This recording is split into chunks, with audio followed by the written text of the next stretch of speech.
I'm not sure how long this one will be. Went shopping and my breathing is rubbish, but anyway, I can talk. I think.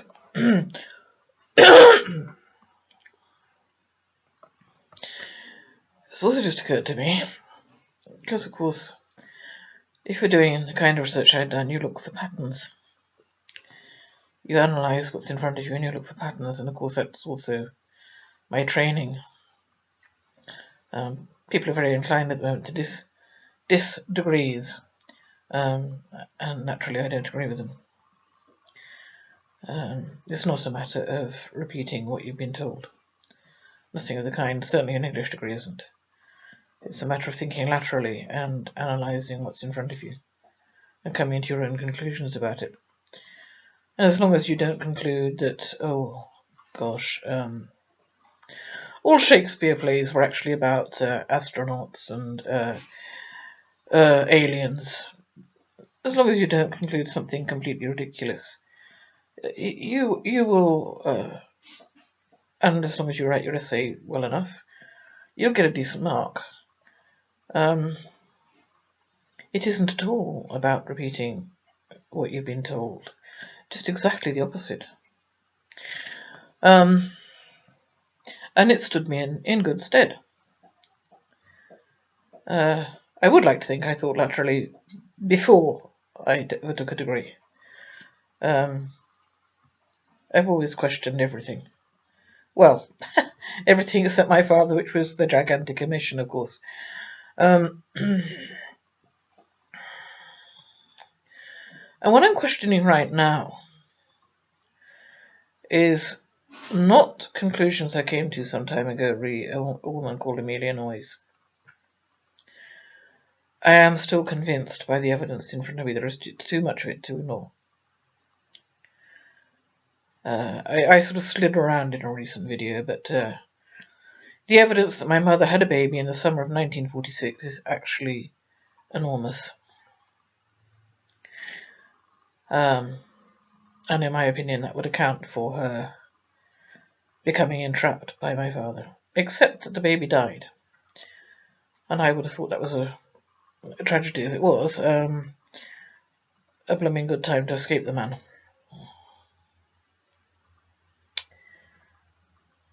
What else has just occurred to me? And I'll cry.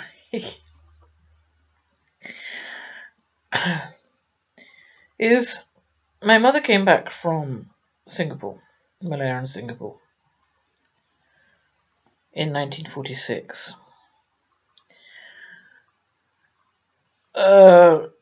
Almost exactly a year after that,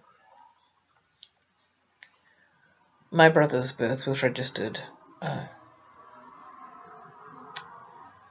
which is to say she came back from abroad and a year later she had a baby whose existence was acknowledged.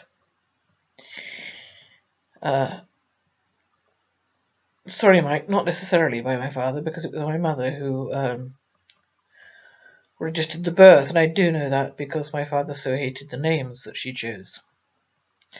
Also, he said, well, not necessarily the first name, but certainly the third forename that she chose, he was not happy about at all.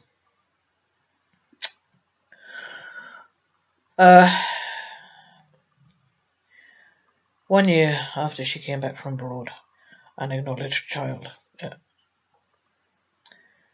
A child registered in her name and acknowledged. And in my father's name. 1 year after she supposedly got back from Australia. Not exactly 1 year this time. In theory, 16 months, because in theory, I had thought she came back in April 53. That was when my father arrived back, presumably with my brother, as he was on the passport. So roughly a year after my mother gets back from abroad, she has babies. And presumably didn't. Actually, this is something I speculated about in my book. Presumably didn't while she was in Australia. I think I said 5 years. Actually, it was 3.5, and my brother would have been 2 when when the Larkspur caught fire, and she had to carry him down a swinging ship's ladder. It was August 49. He would have been 2.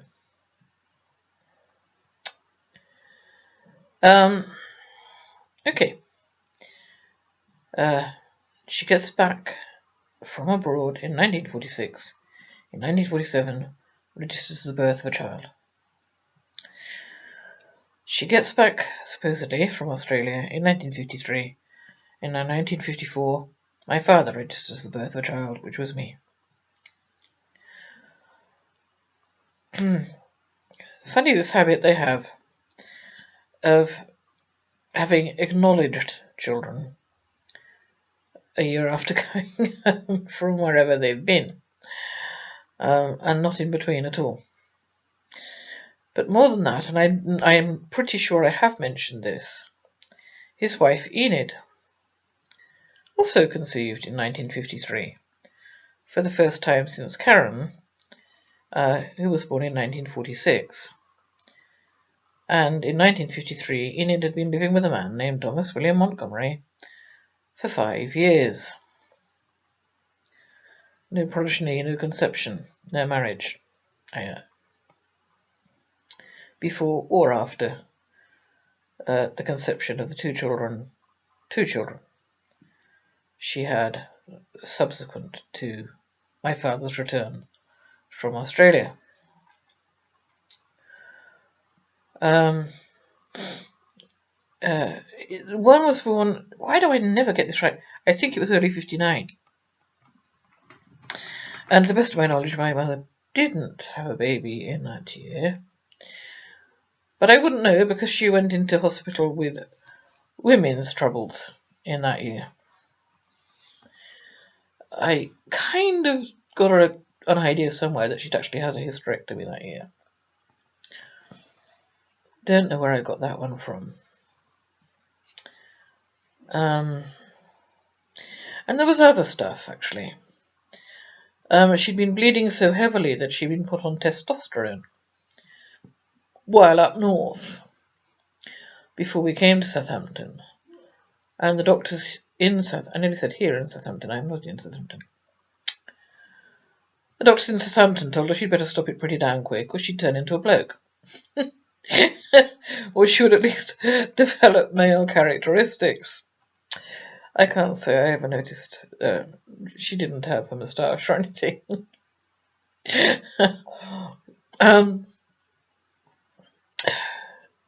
No, she didn't have male characteristics. But they were worried in case she might develop them. So she was on testosterone for extremely heavy bleeding. But this is where I do get confused. Because she had blood transfusion on the 16th of June 1954, just under 2 months before my birth. And yet she's bleeding heavily enough to be on testosterone in 1958-9. Something not right there is, well, I don't know. Perhaps I had a particularly easy menopause, and perhaps she had a particularly difficult one. She also did fairly early, it has to be said. Well, there again, I was 52, she would have been about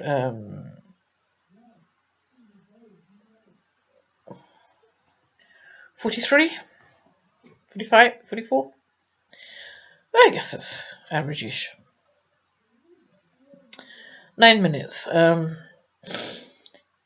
And my point was these births after she came back from abroad.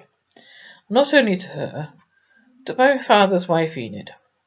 That was my point.